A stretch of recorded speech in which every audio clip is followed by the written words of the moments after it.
on this episode of Inside the Epicenter. Israel had to do all of its business with Europe and the United States because nobody wanted to do business with them in the region.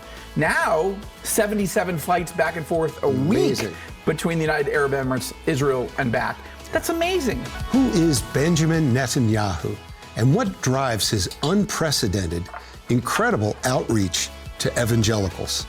Welcome to Inside the Epicenter with Joel Rosenberg. I'm Carl Muller, Executive Director of the Joshua Fund, and today I'm in Jerusalem with Joel Rosenberg. Amen. Hey, well, Joel. Glad to have you here. Well, we're going to get to that question in a moment about Benjamin Netanyahu, but the third country on our recent Abraham Accords delegation that we visited was Israel. Yeah. Of course, where we are right now, this beautiful, God-blessed land. We met with so many senior officials. I don't think we can cover them all in this podcast, but American ambassadors. Bipartisan. Bipartisan, both a Republican two of them. ambassador under Trump and a Democrat under President Obama.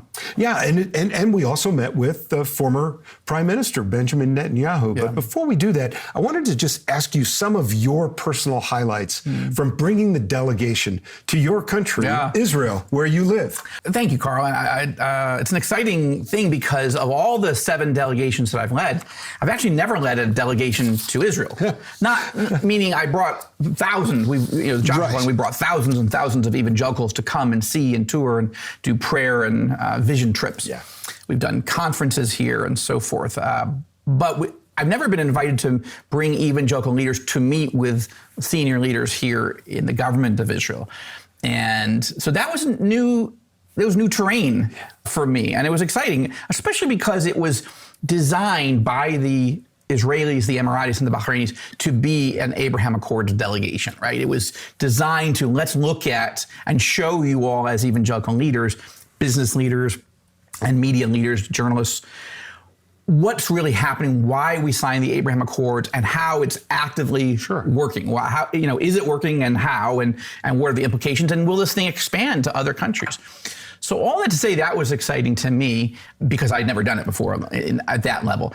The second thing is because with our news services, All Israel News, All Arab News, a lot of what we were doing, not all, was on the record. And even the things that weren't on the record in all 3 countries, we were told, sure, you can say that we met. Here are the pictures that you can show. You can certainly describe, your observations of these meetings, but we'd love to have some of these meetings to be off the record, or what Washington would, or journalists would call deep background. Why? So we can be more candid with you. You'll really know what we think about these topics. Right. We just want to be, sensitive to every little nuance of our words so that, so don't quote us, thought by thought, verse by verse, as it were. So that was good. And I think that Israel is itself changing so much. I mean, most American evangelicals think of Israel, they only know one leader's name, Benjamin Netanyahu. Why? Because he's been on the political scene for 35 years or whatever. And he's the longest serving, or he was the longest serving prime minister in the modern history of Israel, right? And so it's the name that everybody has known. And it'd be interesting to do a poll. I don't want to waste the money. Who's the current prime minister of Israel? I don't think you'd get many evangelicals knowing the names. Right. Even if you gave multiple choice, you might be like, maybe, but it'd just be spitballing. Right.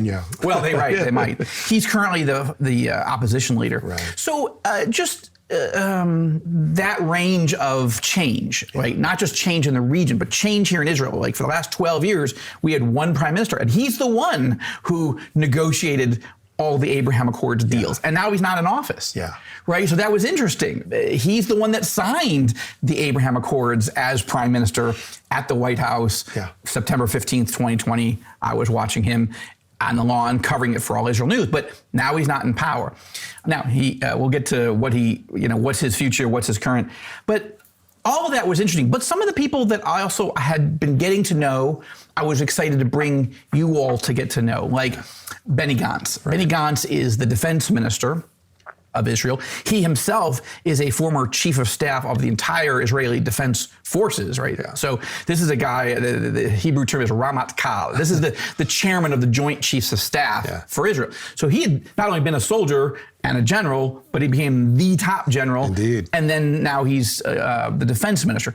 This is the guy who's going to be in charge of going to war with Iran if we have to go to war with Iran. Sure. So I've gotten to know him over the last several years, and one of his questions to me over the last several years has been, I don't have any relationships with evangelical leaders.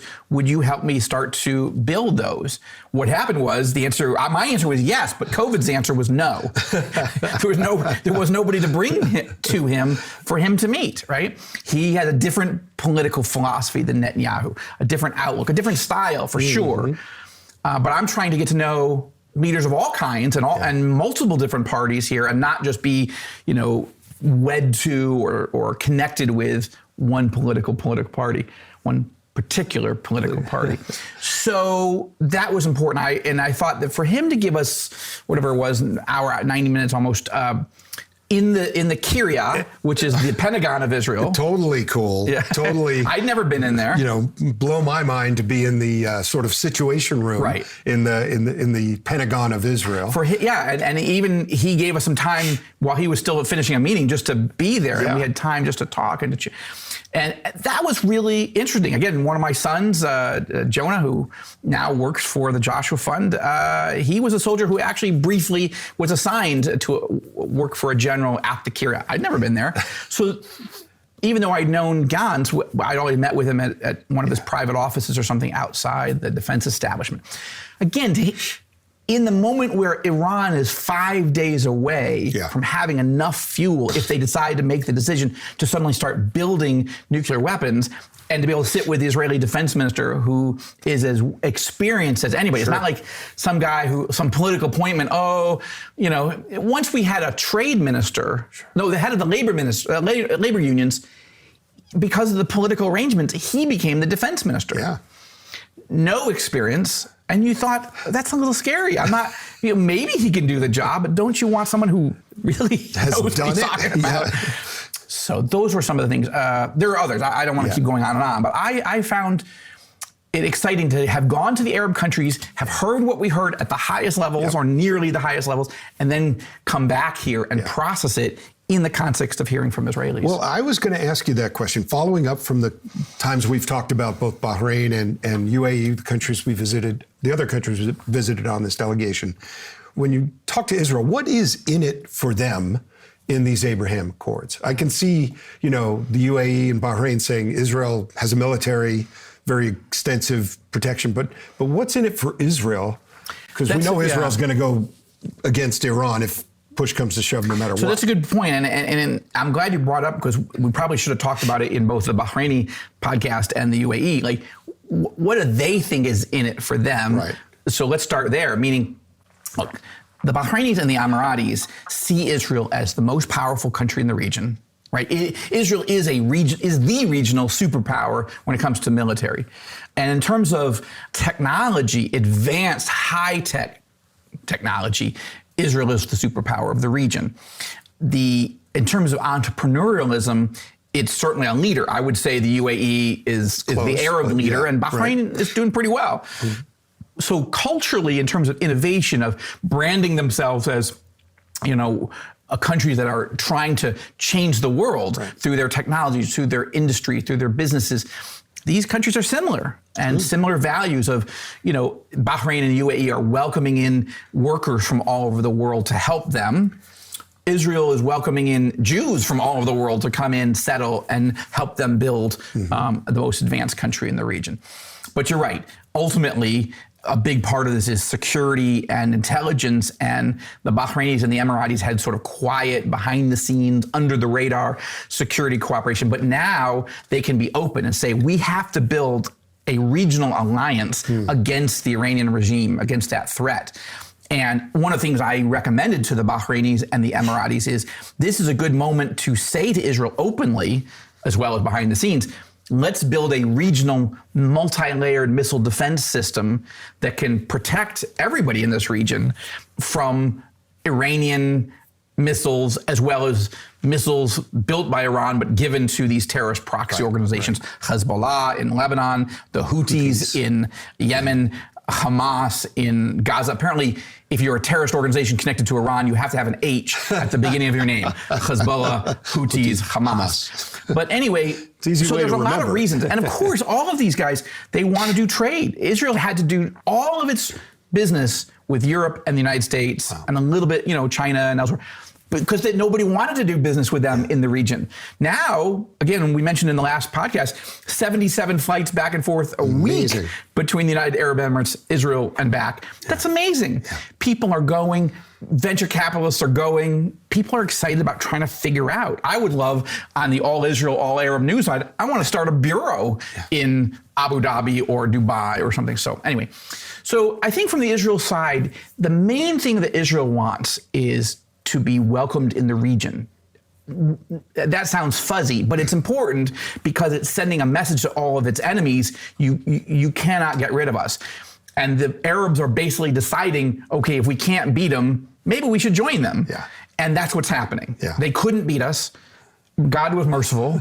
It wasn't really so much because of us, although there's a lot of courage and of our Israeli soldiers and things. But ultimately, the Arabs realized these guys are strong, and they're so strong.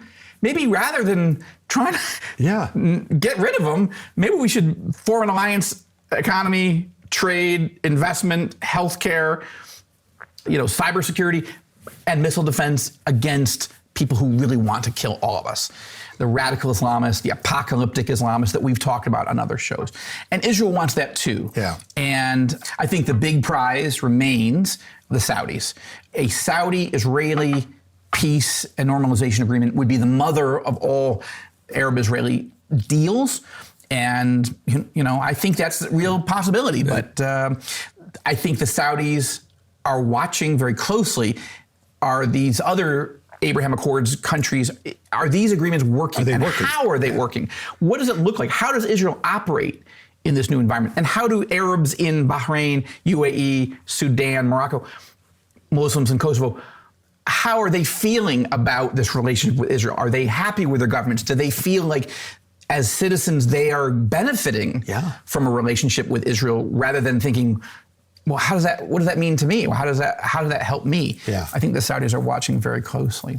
I agree. And I'm glad you brought that up. I'm glad you brought out what's really still moving and shaking as far as the benefits to these countries of joining together. And fascinating to realize that there's more in common than they have difference. And of course, the differences are profound, religiously speaking. And I think we mentioned this in the last podcast, but just since we're here and we're talking about Israel, we're right here in Jerusalem.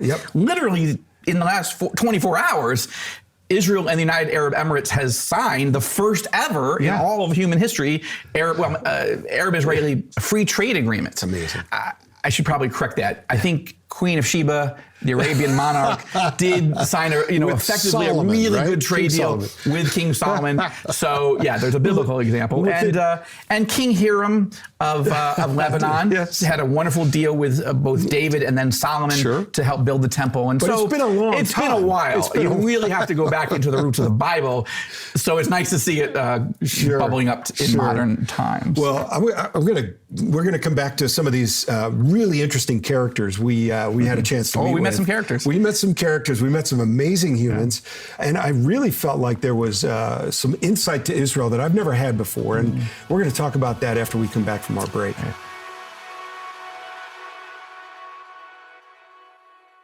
Our verse of the day today is found in Romans chapter 1, verse 16, from the New American Standard Bible. For I am not ashamed of the gospel, for it is the power of God for salvation to everyone who believes, to the Jew first and also to the Greek. And our prayer request today is, one, to pray for more Israelis to find love and acceptance in Yeshua, Jesus, their Messiah. And two, for Israeli believers in Yeshua to have boldness and sensitivity in sharing Jesus' hope and love with their neighbors. Joel, it's been so wonderful to recount this this great Abraham Accords delegation we had. So glad you came. It was so great. And some of the people we met were amazing. And I want to talk about one that, before we get to former Prime Minister Benjamin Netanyahu, the Minister of Religious Affairs, Matan Kahana, a fascinating individual, great story and background. And of course, representing Israel to an evangelical delegation. You want to talk a little bit about our time with him? This guy is really interesting. So Matan Kahana is, here's the short version. The short version is he was a commando in Israel's most elite special forces unit known as Sayeret Matkal. Now, when he was in there, that's the Delta Force of Israel, okay? The Delta Force recruits from all the other special forces, and then you have to try to get into Delta, if you're even recruited. This is Sayeret Matkal. It doesn't even answer to the chief of staff of the army. It answers to the prime minister. This is the elite. Netanyahu had been one. Netanyahu's brother had been Sayeret Matkal, Matan Kahana. So you learn a lot just by knowing that. You also need to know that this is where Kahana met Naftali Bennett. Now, again, we're not doing a quiz, but if we were, who's the current prime minister of Israel? Oh, bing, Naftali Bennett. Naftali Bennett is not only a former Special Forces Sayeret Matkal, but then he became a businessman who went into the high-tech industry and made $400 million in the sale of just one of his companies. Okay, the guy really knows what he's talking about. And he was the defense minister, he was the education minister. Anyway, now he's the prime minister. So Kahana's a super close friend because they know each other. They're army buddies, right? So when you learn about Israeli culture, one of the things you learn is the friends you make in the army at 18, 19, 20, 21, 22, these are your friends for life. Like, you may make other friends, but you may not make any friends as close as the guys that you were jumping out of planes with and in special forces. So that's where Kahana started. But then, we have this expression in Hebrew, dayenu, being in the top of the creme de la creme of the elite forces, dayenu, this alone would be enough. But oh no, there's more. He decides, I want to be an F-16 pilot. That seems like a good job. I'm gonna do that. So he not only does it, and that's not an easy thing to get into, but he becomes one of the best F-16 pilots in Israel. And then, double dayenu, now he becomes squadron leader of his F-16 squadron, triple dayenu. Yeah. So this is his military career. Now, he's very religious, and by that I mean modern Orthodox, which Naftali Bennett is also, meaning kippah wearing, believes in what we would call the Old Testament, the Hebrew scriptures, the Torah, the Tanakh, and is religiously observant. Right. What makes him interesting, however, is that he really likes people who, and has built a good working relationship in his life with people who don't agree with him. Israelis, but also he became very fond of some evangelical pastors who sort of adopted his unit during one of the wars and just came to visit them and bring them food and pray for them and just be encouraging. And it touched him. Yeah. He's a man of faith and he likes meeting people of faith, even though he doesn't agree with evangelicals on who Jesus is. So that's really interesting. Now, Naftali Bennett decides, I'm going to build a political party, and I'm going to go into the Knesset, the parliament, and I'm going to, I'm going to become the prime minister. And Matan, I want you to be in my party. Matan's like, I didn't really have any interest in being in politics, but yes, my friend asked me, I did it. And so they are the ruling party now.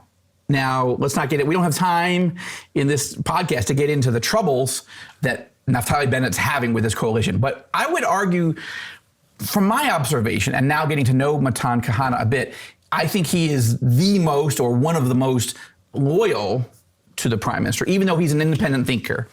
What makes him interesting to me is he's really taken on some major reforms within Orthodox Judaism that the Orthodox Jewish leadership does not want him to make. It's too nuanced, too in the weeds for this podcast, but he is facing serious opposition from very religious people here who are, castigating him in every possible way. And he, he's a fighter, right? We just talked about, it's hard to get this guy to buckle, right? Yeah. So he wants to build relationships with evangelicals. And I've just enjoyed hearing him a few other occasions, and then his willingness to meet with us on Yom HaShoah, the Holocaust Memorial Day. Not like he's not a busy guy. He is a very busy guy as religious affairs minister, close to the prime minister.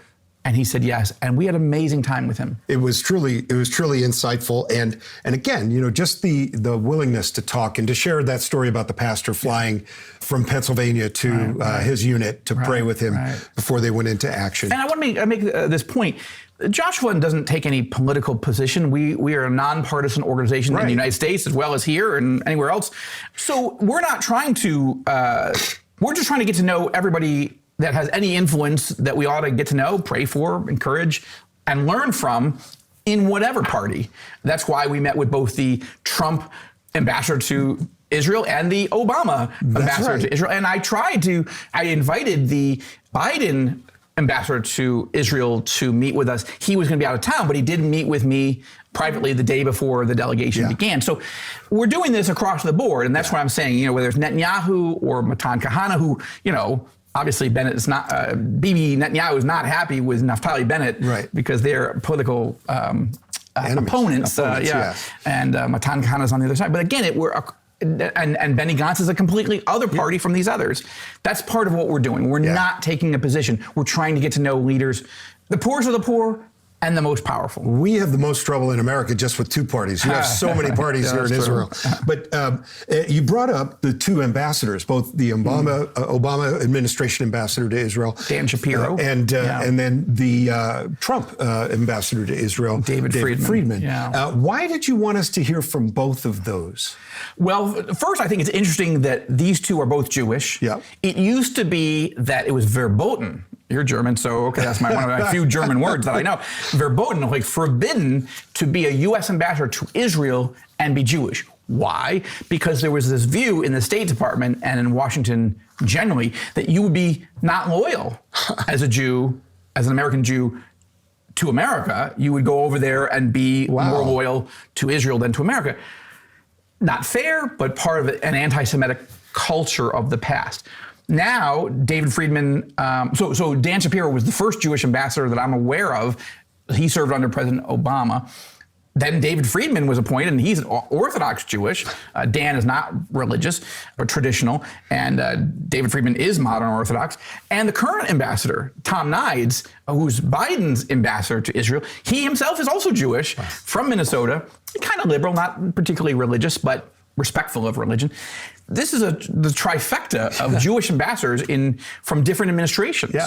I wanted me to hear from very different perspectives on how the United States leadership sees Israel, again, from two very different vantage points at critical seasons in the U.S.-Israel relationship. And again, just trying to be nonpartisan and therefore bipartisan, I thought was important. Well, they were both very fascinating, but I particularly like David Friedman discussing the decision-making process within the Trump White House about moving the embassy from Tel Aviv to Jerusalem. Maybe you can share a little bit about that conversation. So again, part of the reason to meet with Ambassador Friedman is because you're in the room where it happens, right? To go full Hamilton on you, right? And you're now meeting with a leader who was part of the decision-making process to make the most consequential decision in the history of U.S.-Israel relations since a Democrat, Harry Truman, recognized the state of Israel's independence in 1948, 11 minutes after Israel declared independence. This is a big moment. U.S. presidents since 1995 have promised to move the U.S. embassy from Tel Aviv to Jerusalem. The Congress passed a law that President Bill Clinton signed in 1995 saying they would do it. No one did it. Not from the Democrat, not from the Republicans. It never happened. And so to hear the process of David Friedman being in the room counseling President Trump to do it. Now, Trump had promised it too, but everybody promises it. That was not the issue. The issue was, are you going to do it? And of course, Friedman told us the story that The Secretary of State at the time, Rex Tillerson, was dead set against it. Yes. The Chairman of the Joint Chiefs of Staff, dead set against it. The Defense Secretary, dead set against it. Almost everybody, except for Mike Pence, the Vice President, right. Mike Pompeo, who was CIA Director at the time, but in the CIA Director role, you're not supposed to take any policy position. Right. You can only tell people what might happen, what might not happen, what does intelligence say. You can't make a policy recommendation. So pretty much it was Pence and Friedman against everybody. Right. And Trump inclined to do it, but listening to his top advisors tell him that's bad, that's going to blow up the region, it's going to blow up our relationships with everybody. You can't make peace. You want to make peace. It's never going to happen. And for Friedman, basically, to explain the case that he made, super interesting. And then, if that weren't enough, then the question was, what about the peace deal, the deal of the century, right? And then to be part of that team that put this thing together, Friedman and Jason Greenblatt and Jared Kushner and others, it was really interesting to hear how did they craft the plan that would create a Palestinian state, which Trump had said that he was against, but then he created that offer. How was that going to work? And then when that was rejected by the Palestinians, how did the Abraham Accords get made? Friedman was part of all of it. So I think it's, I just think evangelicals, the more we can hear from actual participants, this is how you have a better sense. People might not agree with Friedman on everything or anything, but I think it's important to hear. And the same thing with Dan Shapiro. Again, Obama had a very contentious relationship with Israel, right? It's Obama that wanted to divide Jerusalem and bring Israel back to the 1967 lines that most Israelis, not all, believe are indefensible and therefore not the starting point for a serious deal with the Palestinians. It was President Obama, with Biden at his side, who made the original Iran nuclear deal that many people are critical of and that Trump ripped up. So to hear in one day both of them separately, we kept them, in separate cities, separate meetings. But anyway, no, they're friendly to each other. But it was really interesting because you so rarely hear this. You usually just hear a bunch of sniping on CNN or MSNBC or even Fox. You don't get to hear from the people in the room. Yeah. And again, like them, love them, hate them, agree with them or disagree with them, at least you're understanding what were they seeing and what were they hearing. Yeah. And I was also struck by the reality that even in Israel, those that are what we would consider on the left or progressive side of the equation, they're still pro-military in Israel. The idea that they don't want to get wiped out. They don't want to get wiped out, and this is an important distinction between much of the left in America and the left here in Israel. But let's talk for a moment about somebody that we have to talk about because we started the podcast about him, Benjamin Netanyahu, and the opportunity we had to meet with him on the delegation and some of the conversations and some of the history. It'd been several years since you'd had a conversation with him. Well, 14 years. Yeah. So I worked for him very briefly. I worked for him very briefly in the fall of 2020 as a junior person on his comeback campaign team. He didn't come back for 9 more years.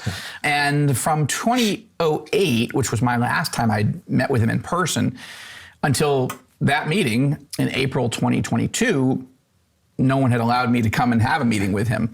So that's 14 years is a long time. That's a separate, why, I'm not entirely sure why, but the point is, so why is this night different from all other nights? Why did we suddenly get a meeting? I will be honest, because of 14 years of not meeting with him, I wasn't even going to ask for a meeting with him because it seemed not, why do that, And, but I was setting up the whole delegation through the ambassadors in Washington, through Yusuf Al-Otaiba, the Emirati ambassador in Washington, through Sheikh Abdullah bin Rashid Al Khalifa, who's the Bahraini ambassador in Washington, and through Ambassador Michael Herzog, who's the Israeli ambassador in Washington. And the protocol is you ask for the opposition leaders meeting as well as the prime minister and whomever else. Unfortunately, the prime minister, Naftali Bennett, didn't choose to have, or he didn't have the time, or he didn't choose to make the time to meet with us. And the foreign minister, unfortunately, who's a friend of mine, was out of the country, Yair Lapid. But, meeting with the defense minister and everybody else,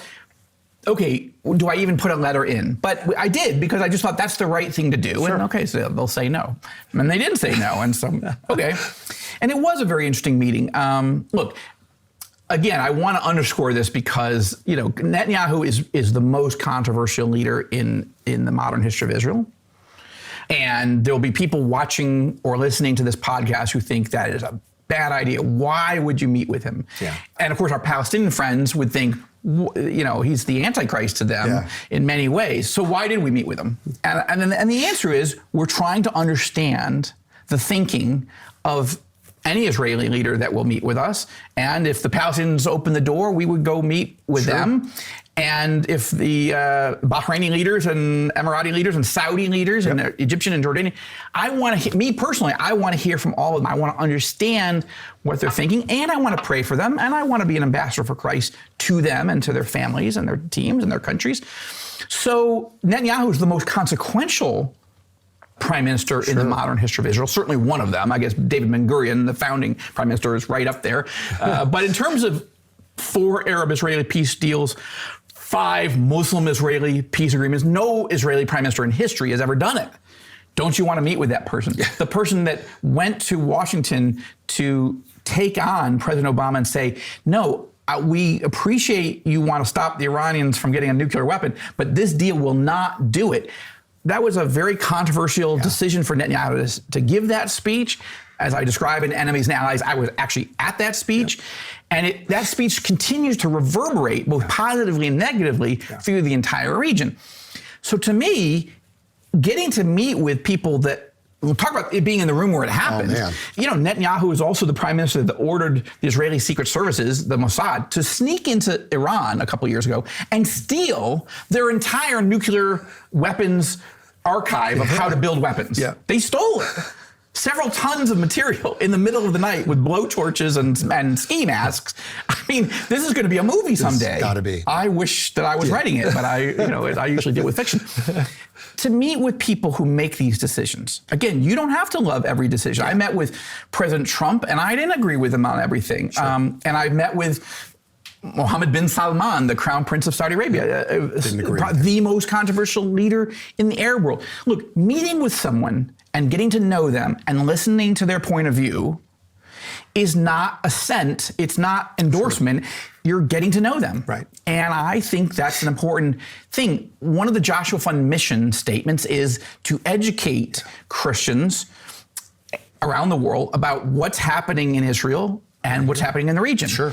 And therefore, the more you understand, the more you know, you have maybe a more up-to-date sense of how to be taking scripture and praying specifically.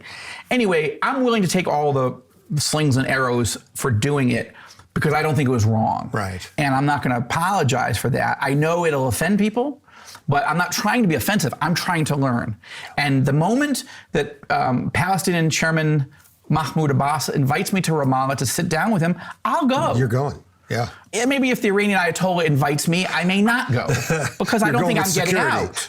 Right? I mean, it's a one-way ticket, right? So, but I want to hear people and I want to learn. And I think that's important, both as for delegations and also for All Israel News, All Arab News, to get direct source material. Well, if I may, I would say a comment that I've mentioned on some of these other meetings, but just there was a degree of warmth there. First of all, Netanyahu has no doubt a gravitas of a world leader. Oh yeah, you're not meeting with a provincial mayor. This is someone leader. who comes in and you feel that.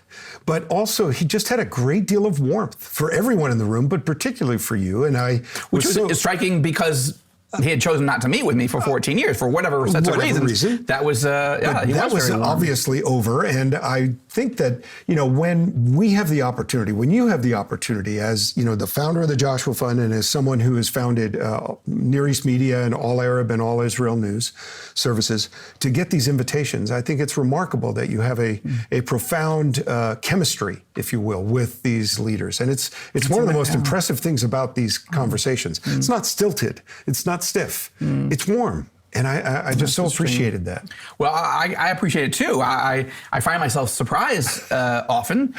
One, that the door opens at all. Second, that these leaders give us as much time as they do, because these are world leaders.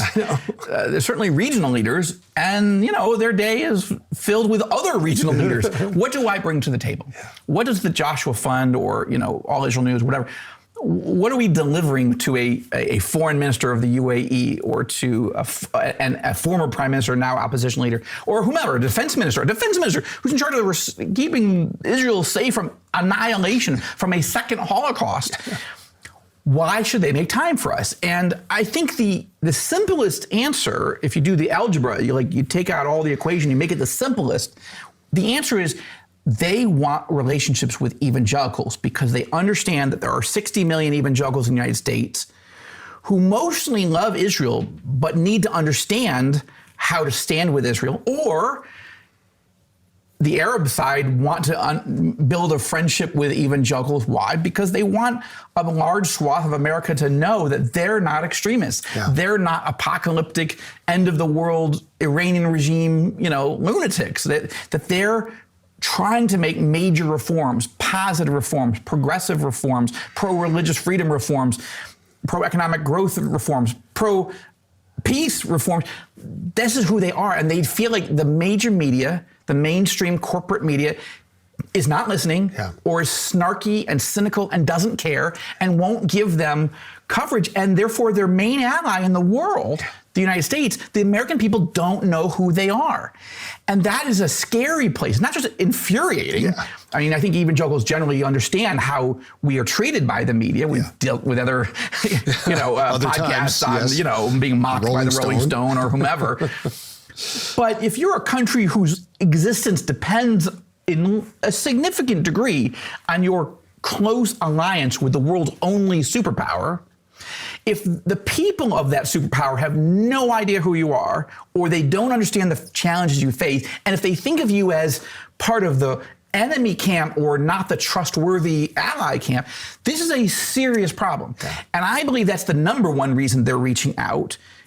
Why they reach out to me, mostly I don't know, but I think they didn't know who to reach out to. We don't have a pope. Yeah. There is no Vatican. Where would you go? I guess you could call up the National Association of Evangelicals and say, who's the president today, or the head of the national religious broadcasters? They could have done that, but they saw me because King Abdullah had essentially said, I want to build a friendship with that guy. Yeah. Not alone, not in exclusion of everybody else, but that maybe is a way. Yeah. President Sisi of Egypt decided to invite me as the first ever leader of a delegation that they'd never done before in Egypt. You have to go back to Moses bringing Aaron into the palace. I mean, maybe it's ever happened, but no one's ever told me it's happened. Yeah. I say it with a little bit of extra time just to say the reason is the intense level of felt and existential need to form the closest possible bonds with the United States while it remains a superpower, right? Yeah. And these are small countries facing major dangers. And what's interesting to me, among other things, is the Arab countries now feel like Israel. They feel like people are threatening to wipe us off the planet. Right. We cannot ignore the threats from Tehran. We cannot ignore what's happening in Moscow and an evil leader invading one country after another and arming our worst enemies. We have to figure out how to get closer to the United States, closer to Israel, and closer to each other. Yeah. That's a set of challenges that every country in the region whose leaders get it are trying to figure out how to do it. Yeah. And that's really the reason we are getting involved. I could go by myself. I don't think that's fruitful. I would be honored, but I think the more leaders that they meet, you can't take 50 into a room. You won't be able to have a conversation. Right. But take a dozen or 15. Now and each of them can begin to go report to their own sectors, their spheres of influence, what they saw and they heard. Sure. I'm not asking anybody on the delegation, yourself included, to become a cheerleader for any one of these countries or relationships. But go tell the truth of what you saw and heard. I think it's positive, but there's some problems mixed in there too. Yeah, well, I've certainly been telling people, and I hope all of our listeners will take this as an opportunity to learn more, to go further, and to do more to bless Israel and the neighboring countries in the name of Jesus. And Joel, I want to thank you. And let me just say one other thing. Obviously, at the core of the Joshua Fund is how many people in this region have read the Bible, heard the Bible, understand the Bible in their heart languages? Do they know the good news of Jesus? Do they understand why the church is a blessing to nations and not a curse? Do they let these churches operate freely? Do they let people make their own choices, whether they want to follow Jesus or not? These are important. This is at the core of what we do. Now, there's a lot of other things we do to show the love of Jesus through humanitarian relief, but also through education. And I'm fascinated that we are now at a moment where Israeli leaders at the highest levels and Arab Muslim leaders at the highest levels are saying one of our major felt needs is that people we theologically completely disagree with would at least tell the truth about who we are. And why we should be seen as the good guys and not the bad guys. That is a big deal. And I think it's part of the educational mission of the Joshua Fund. It's not all of what we do, but it's a significant part of what we do. And, when we started this podcast, I didn't know that more doors were going to open like this. I thought 6 delegations, that was enough. Diane knew, right? But more doors are opening. More coming and more coming still. Perhaps. Right. Well, I want to thank you, Joel, and I want to thank you for listening and watching this podcast. And if you want to learn more about the Joshua Fund, go to our website at joshuafund.com.